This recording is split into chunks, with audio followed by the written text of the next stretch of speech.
Hello and welcome back to the economics discussion and the topic for today's discussion is the environment and development, जिसे हम कह सकते हैं पर्यावरण और विकास।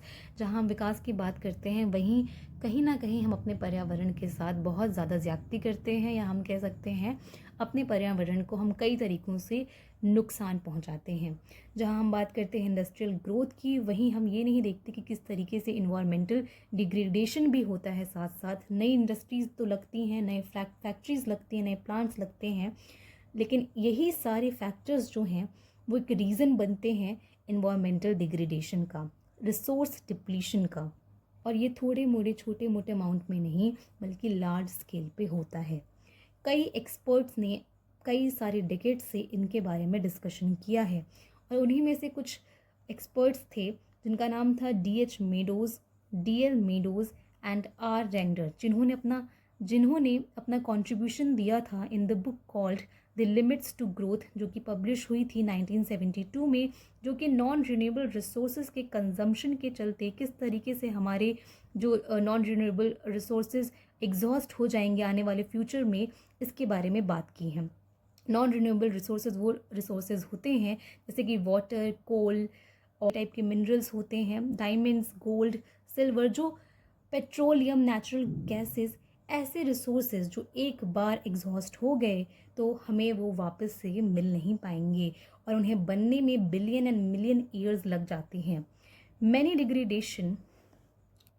Many later studies have also highlighted the danger of environmental degradation, यानी कि जिस तरीके से हमारा इन्वायरमेंट डिग्रेड हो रहा है, धीरे धीरे ख़त्म हो रहा है या ख़राब हो रहा है, उसके चलते हमें एक कंसेप्ट पे बहुत ज़्यादा ध्यान देने की ज़रूरत है, and the concept is the environmental protection. According to the world development report निकलती है 1992 में, जहाँ पे इन्वायरमेंट प्रॉब्लम्स के बारे में बात की जाती है। Can undermine the goals of development in two ways. अगर हमें डेवलपमेंट की ओर बढ़ना है तो कुछ इकोनॉमिक्स प्रॉब्लम को भी ध्यान देते हुए डेवलपमेंट की ओर बढ़ना चाहिए, जिसमें से हमारा जो पहला गोल है वो होना चाहिए इन्वायरमेंटल क्वालिटी, यानी कि वाटर दैट इज़ सेफ। यही एग्जाम्पल है कि अगर वाटर है, ठीक है, एक एलिमेंट है हमारे अर्थ का, अगर वो सेफ़ है तो वो प्लेंटीफुल भी होना चाहिए। अगर हवा है तो वो हेल्दी होनी चाहिए। अगर हमारी इन्वायरमेंट से रिलेटेड चीज़ें सही होंगी तो डेवलपमेंट अपने आप ही हो जाएगा। So and air that is healthy is itself part of the improvement in welfare that development attempts to bring. Development हमें क्यों चाहिए होता है? ताकि सोसाइटी का वेलफेयर हो, सोसाइटी का लिविंग ऑफ स्टैंडर्ड बढ़े। लेकिन अगर हमारा इन्वायरमेंट ही नहीं करेक्ट होगा, या हमारा इन्वायरमेंट पूरी तरीके से डिस्ट्रक्ट हो रहा होगा, डिग्रेड हो रहा होगा, तो हम ऐसी कंडीशन में कैसे डेवलपमेंट को ला पाएंगे? तो डेवलपमेंट का जो मुख्य या मेन रीज़न है जो कि वेलफेयर है, वेलफेयर के ही लिए इन्वायरमेंट का इम्प्रूव होना सबसे ज़्यादा ज़रूरी है। वेलफेयर हमारे लिए सिर्फ बढ़ती हुई इनकम नहीं होनी चाहिए कि हमारी अगर इनकम बढ़ रही है तो हमारा वेलफेयर भी बढ़ रहा है। अगर इनकम बढ़े लेकिन उसकी कॉस्ट जो हमें चुकानी पड़े वो हमें अपनी हेल्थ के साथ खिलवाड़ करके चुकानी पड़े, या क्वालिटी ऑफ लाइफ जो है वो पॉल्यूट हो जाए, हमारी क्वालिटी ऑफ लाइफ ख़राब होने लगे। आज लोगों को कैंसर की, हार्ट रिलेटेड प्रॉब्लम्स की का सामना करना पड़ रहा है due to the bad air quality, bad water quality, and all this combinedly degrade our life quality as well. Second, environmental damage can undermine future productivity. अगर हमारा इन्वायरमेंट नहीं सही है, अगर हम सही से सांस नहीं ले पा रहे हैं, हम साफ़ पानी नहीं पी पा रहे हैं, तो हम अपने डेली एक्टिविटीज़ को कैसे परफॉर्म कर पाएंगे? Soils that are degraded, aquifers that are depleted, and ecosystem that are destroyed in the name of raising incomes today can jeopardize the prospects of earning income tomorrow. आज जो हम income अपनी बढ़ाने के चलते इकोसिस्टम ख़राब कर रहे हैं, सॉइल डिग्रेड होती जा रही है, वो इनकम हमारी कल चल के और भी ज़्यादा हम नहीं अर्न कर पाएंगे। जियो पैराडाइज का यहाँ पे मतलब है कि वो भी रिस्क पे आ जाएगी, क्योंकि हमारा इन्वायरमेंट ही डिग्रेड होता जा रहा है। फॉर एग्ज़ाम्पल, जैसे पेपर बनाने के लिए हमें हमारे लिए ट्री इम्पॉर्टेंट है, पर आज इतना ज़्यादा डिफॉरेस्टेशन हो रहा है। अगर फॉरेस्ट इसी लेवल पे कटते जाएंगे तो क्या हमारे लिए पेपर बनाने का रिसोर्स बचेगा, साथ ही साथ हम सांस भी नहीं ले पाएंगे.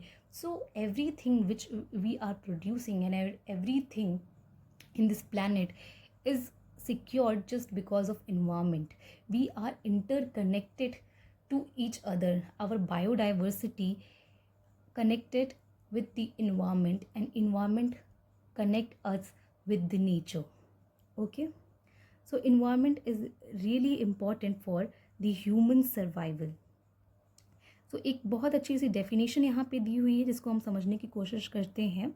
Therefore, environmental protection should be form a part of any comprehensive program of industrial development.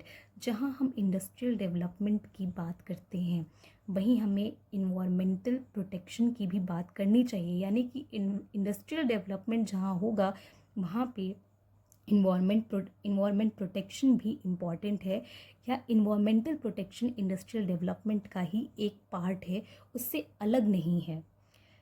और यहीं पे कंसेप्ट की बात होती है जिसे हम कहते हैं सस्टेनेबल डेवलपमेंट. यानी कि हम अपने रिसोर्सेज का यूज़ ऐसे करें कि वो रिसोर्सेज आने वाली फ्यूचर जनरेशन के लिए भी सिक्योर हों और सारी रिसोर्सेज हम ही ना एक्सटेंड कर दें और वो इंडेंजर्ड ना हो जाएं.